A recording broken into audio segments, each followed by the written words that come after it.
Pupuk organik berasal langsung dari sumber tanaman ataupun hewan, sedangkan pupuk kimia adalah pupuk yang dibuat secara kimia dan juga sering disebut dengan pupuk buatan yang memiliki beberapa proses pembuatannya. Teman-teman, penting bagi sahabat tani untuk mengetahui jenis pupuk yang dibutuhkan tanaman dalam setiap situasi.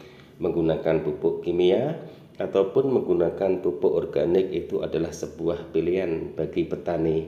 Silahkan mau menggunakan pupuk kimia dan juga silahkan jika mau menggunakan pupuk organik.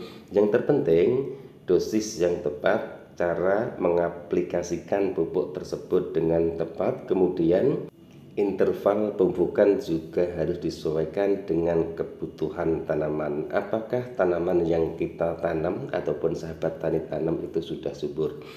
Di sini saya ingin menjelaskan antara perbedaan pupuk kimia juga dengan pupuk organik. Jadi nanti akan saya jelaskan semua. Semoga saja teman-teman bisa menyimpulkan sendiri pilih pupuk kimia ataupun pilih pupuk organik. Tapi kalau saya sendiri kedua-duanya saya perlukan untuk tanaman cabai saya ini.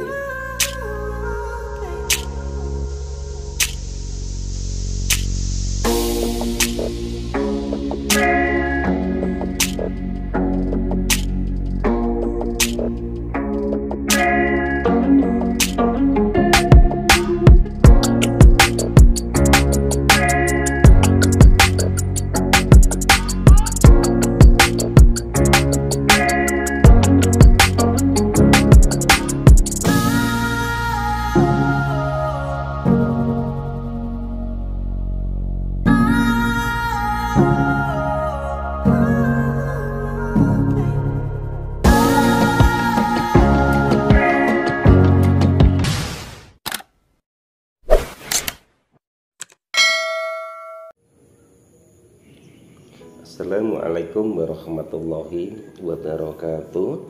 Bismillahirrahmanirrahim. Allahumma sholli ala sayyidina Muhammad wa ala ali sayyidina Muhammad. Berjumpa kembali dengan saya Heri Petani Indonesia. Teman-teman, pada kesempatan kali ini saya ingin membuat tutorial perbedaan antara pupuk kimia dan pupuk organik. Teman-teman, pupuk adalah material yang ditambahkan pada media tanam atau tanaman untuk mencukupi kebutuhan hara yang diperlukan tanaman sehingga tanaman mampu berproduksi dengan baik. Material pupuk dapat berupa bahan organik ataupun non-organik mineral, teman-teman. Nah, jika kita berbicara mengenai pupuk, ada dua jenis pupuk yang dipilih sahabat-sahabat tani, yaitu pupuk organik maupun pupuk kimia. Pupuk organik berasal langsung dari sumber tanaman ataupun hewan, sedangkan pupuk kimia adalah pupuk yang dibuat secara kimia atau juga sering disebut pupuk buatan yang memiliki beberapa proses pembuatan. Penting bagi sahabat tani untuk mengetahui jenis pupuk yang dibutuhkan oleh tanaman. Setiap pilihan pupuk baik organik ataupun kimia pastinya memiliki masing-masing perbedaan, masing-masing kelebihan dan juga masing-masing kekurangan. Perbedaan pupuk organik dan pupuk kimia.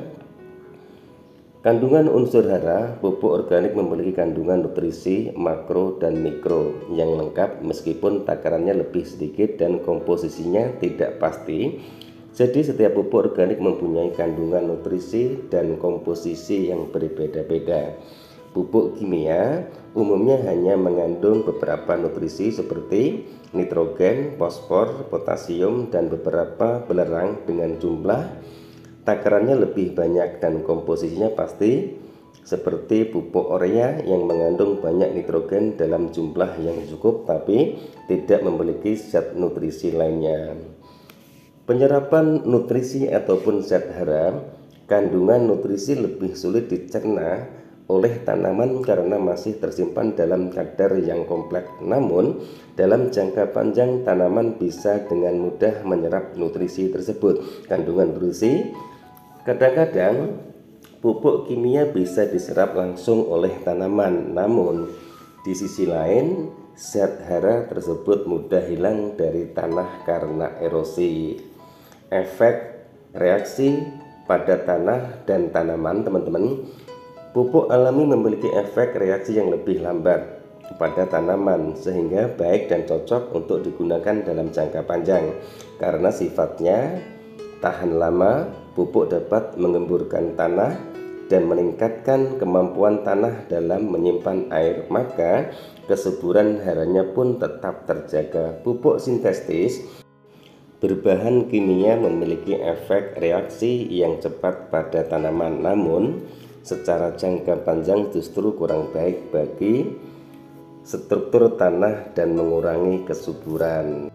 Maka dalam jangka panjang saya selalu menganjurkan buat sahabat-sahabat tani untuk menambahkan kapur dolomit, kemudian bisa ditambahkan pupuk kandang yang sudah difermentasi, teman-teman. Sekarang kemudian saya berbicara efektivitas penggunaan, teman-teman.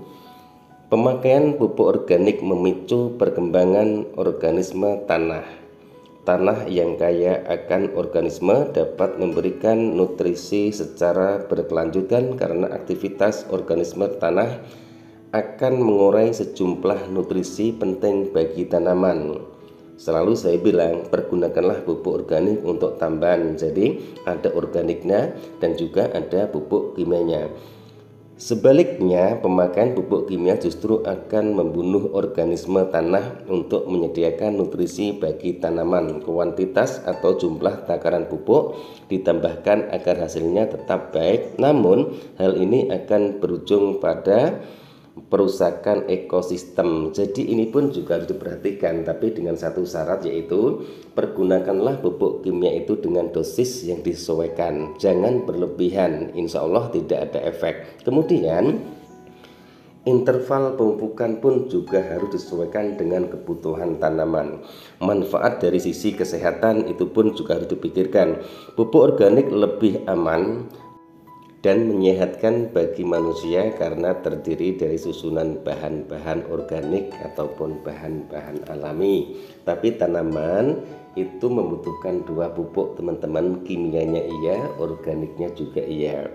Pupuk kimia memiliki kandungan sintetis anorganik yang diduga kurang baik bagi kesehatan jika diaplikasikan pada tanaman pangan secara berlebihan. Harus digarisbawahi, teman-teman, berlebihan. Jadi jangan berlebihan memberikan pupuk kimia itu pada tanaman, sesuai dengan dosis yang ada di kemasan ataupun anjuran pemakaian pupuk tersebut. Kandungan pupuk organik dan anorganik sama-sama penting dengan takaran dosis yang sesuai. Kedua jenis pupuk ini memiliki senyawa hara yang dibutuhkan untuk tumbuh kembang tanaman dengan peran masing-masing. Jadi intinya tidak ada yang salah dalam hal ini. Yang salah adalah bagaimana tata cara Anda mengaplikasikan kedua pupuk tersebut.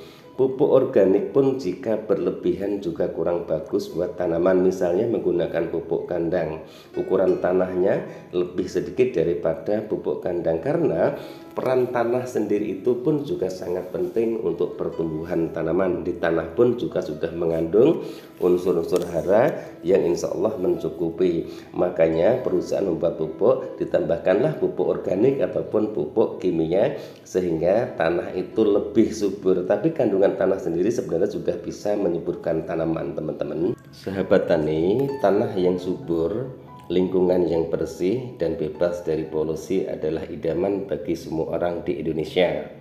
Begitu juga dengan petani yang biasa menanam berbagai tanaman hayati di seluruh Indonesia.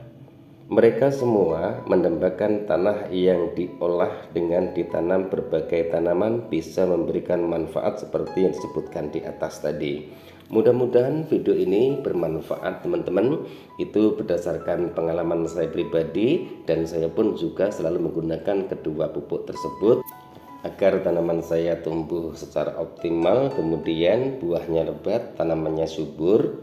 Jadi intinya di sini saya menggarisbawahi kedua pupuk itu sangat diperlukan, entah itu pupuk organik ataupun pupuk anorganik teman-teman. Jadi jangan saling menyalahkan. Jika ada suatu hal yang kurang subur di tanaman kita, mungkin yang terjadi adalah bukan dari kesalahan pupuknya, tapi dari segi mengaplikasikan pupuk tersebut, juga dosis yang kurang tepat yang diberikan untuk tanaman yang sahabat tani tanam itu.